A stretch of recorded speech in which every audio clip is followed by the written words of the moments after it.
कि प्रथम तो हमने परमात्मा के चरणों में आने के बाद अपना दुख अवश्य रोना होता है कि मुझे ये पीड़ा है, लेकिन अन्य डिमांड नहीं करनी चाहिए।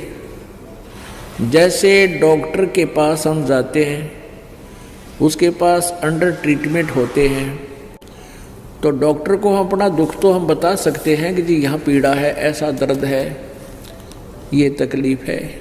फिर वो उसको कैसे सेट करता है, कैसे हमें स्वस्थ करता है, ये काम डॉक्टर का है। फिर डॉक्टर के ट्रीटमेंट में बाधक नहीं बने, उसके द्वारा बताए गए परहेज को शुरुआत नहीं करे, तोड़े नहीं, तो फिर वो स्वस्थ हो जाता है। इसी प्रकार ये परमात्मा परमेश्वर कबीर जी का एक हॉस्पिटल है, ये दास उसका नौकर है। इस जन्म मरण के रोग को काटने वाला एक डॉक्टर है। दवाई परमात्मा ने बता रखी है, औषधि मेरे को दे रखी है, ट्रीटमेंट विधि बता रखी है। तो यहाँ जो भी आपके साथ हो रहा है, घर पे या यहाँ पर, आपको ये नहीं सोचना चाहिए कि ऐसा क्यों हो गया, ऐसा नहीं हो गया। इसके दो कारण हो सकते हैं। यदि आपको कष्ट रहा है तो गॉड गिवन है, इतना कष्ट चाहिए हमारे को ताकि भगवान की भूल ना पड़े। और कष्ट आपको अधिक बढ़ रहा है, बढ़ गया है, तो आपका नाम खंड हो गया है, आपने डॉक्टर की मर्यादा निभाई नहीं है, जिस कारण से आपको पीड़ा बढ़ी है। वैसे नहीं बढ़ सकती। औषधि ठीक से यूज नहीं की या कोई परहेज तोड़ दिया। तो इसी प्रकार या तो आपने कोई नियम भंग कर दिए, तब आपको पीड़ा बढ़ सकती है, अन्यथा पीड़ा है और नाम आपके ठीक है तो गॉड गिवन है, परमात्मा का दिया हुआ है, उसमें अग्रम अग्रम ना करना। क्योंकि कहते हैं सतगुरु शरण में आने से आई टले बला, और जब माथे में, जब भाग्य में सूली हो, सूली माने मौत, वह कांटे में टल जा। ऐसे ऐसे भारी कष्ट होना हो, जान जानी हो, पूरा परिवार नष्ट होना हो, एक्सीडेंट हो जाता है, एक टांग कट कर बच जाते हो, वो टांग काटना यानी वो अंग भंग करना डॉक्टर के लिए, परमात्मा के लिए आवश्यक था, अन्यथा पूरा परिवार भी नष्ट हो सकता था। हमने युगों युगों के पाप इकट्ठे कर रखे हैं, तो परमात्मा अपने हिसाब से हमें जो है ट्रीटमेंट करेगा, हमारी हर तरह की सुविधाएं प्राप्त कराएगा, हमारे प्रारब्ध के कर्मों को काटेगा, निकालेगा, खत्म करेगा। जैसे डॉक्टर बताता है कि तेरा ये हाथ कटेगा, अन्यथा पूरा शरीर नष्ट हो जाएगा, तो फिर डॉक्टर को ये कहना पड़ता है जी जान बचा लो, हाथ बेस से कट जावे। तो डॉक्टर का शौक नहीं, डॉक्टर कोई दुश्मन नहीं, शत्रु नहीं, उसने आवश्यक है जीवन की रक्षा करने के लिए एक हाथ को काटना। तो उसमें हम फिर कर क्या सकते हैं, सहमति ही देनी चाहिए। तो परमात्मा जो करते हैं आपके साथ, उसमें आपको कोई ऑब्जेक्शन नहीं होना चाहिए। हाँ, इतना ध्यान अवश्य रखें कि नाम ना खंड हो गया हो।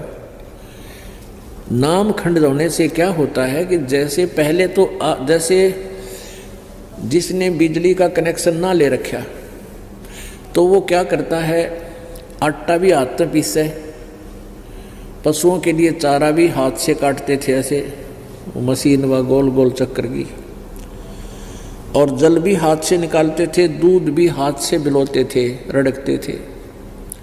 फिर ले लिया कनेक्शन, अब बटन स्विच ऑन कर देते हैं, अपने आप तो आटा पीसा जा रहा है और अपने आप कट कट कट कट सानी यानी चारा काटा जा रहा है। बटन दाब दिया, अपने आप मोटर सुर सुर करके नल का पानी का जो है ना बाल्टी भर देती है। और आपकी नालायकीतें, गलतीतें, बिजली बोर्ड का बिल ना भरने से आपका कनेक्शन कट जाएगा, या किसी अन्य कारण से आपका कनेक्शन कट गया, तो फिर आपको पावर नहीं आएगी, पहले जो पावर से काम हो रहा था वो बंद हो गया, फिर आप हाथ से कितना कर सकते हो ये अंडरस्टूड है। तो ऐसे परमेश्वर कबीर जी की शरण में आने से आपका सब कार्य उस ईश्वरीय शक्ति से होगा, कबीर परमेश्वर जी की पावर से होगा, और फिर परमात्मा की पावर से जो काम होगा वो बहुत ही स्पीडता होगा, और जो मनुष्य नहीं कर सकता, मानव मैनुअली नहीं किया जा सकता, वो पावर किया करती है। तो ऐसी ऐसी अनहोनी आपके घर पर होंगी, आप सोच भी नहीं सकते। ऐसा सुख मालिक आपको देगा, सोचते रह जाओगे, हे भगवान मेरी तो जान जानी थी और दवाई खा के छक लिया, कोई गोली काम नहीं कर रही थी, कोई किसी प्रकार की, और फिर एकदम वैसे ही आपको ठीक कर देता परमात्मा।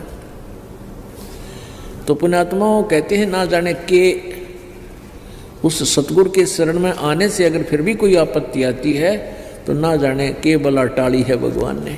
एक तो ये है, और दूसरा ये है कि आपने या कोई मर्यादा भंग करती है, इन दोनों में से एक ही होगा।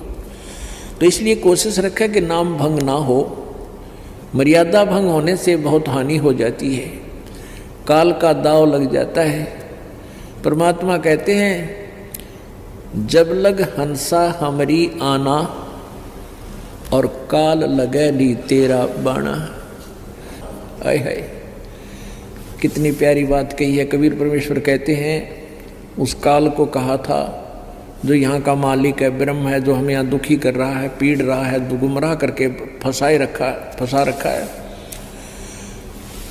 उसको कहा था कि जब तक हंस मेरी आत्मा मेरी मर्यादा में रहेंगे, मेरा नाम खंड नहीं होगा, तब तक तो तेरा कोई तीर मेरे भक्त पर नहीं लग सकता, तो उसको किसी प्रकार दुखी नहीं कर सकता। तो काल ने कहा था प्रभु जो नाम खंड कर देगा विलिंगली, तो उसको तो मैं नहीं छोड़ूंगा।